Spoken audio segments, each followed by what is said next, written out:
يقول صلوات ربي وسلامه عليه في الحديث الذي يقول عنه شيخ الإسلام ابن تيمية: هذا الحديث عظيم، أصول أهل السنة تشهد له، وهو من أحسن الأحاديث.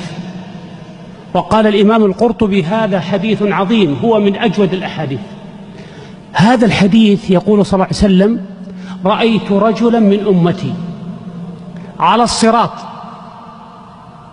يحبو أحيانا ويتعلق أحيانا. تصوروا الصراط المنصوب على جهنم، الكلاليب والنار، وهذا يحبو ثم يتعرقل لا يستطيع المشي.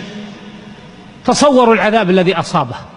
يقول صلى الله عليه وسلم: فجاءته صلاته علي فأقامته فأنقذته من النار. صلى عليك الله يا علم الهدى. صلاة على الرسول صلى الله عليه وسلم عظيمة، يكفي في عظمها أن الله قال: إن الله وملائكته يصلون على النبي يا أيها الذين آمنوا صلوا عليه وسلموا تسليما. رحمك الله.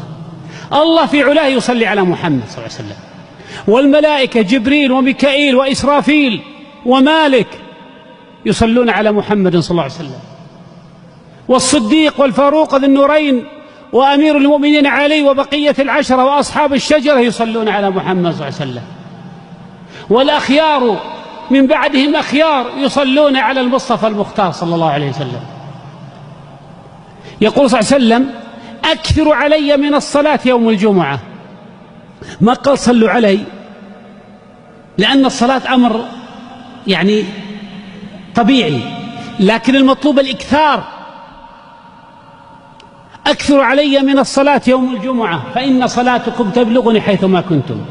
صلي في جدة يصل الله عليه وسلم الخبر، صلي في المغرب يصل الله عليه وسلم الخبر، صلي في أمريكا، تصلي في أي مكان يصل الرسول صلى الله عليه وسلم أنك صليت عليه. وأولى الناس بشفاعتها أكثرهم صلاة عليه صلى الله عليه وسلم. من المستفيد من الصلاة على صلى الله عليه وسلم؟ أنت أيها المصلي،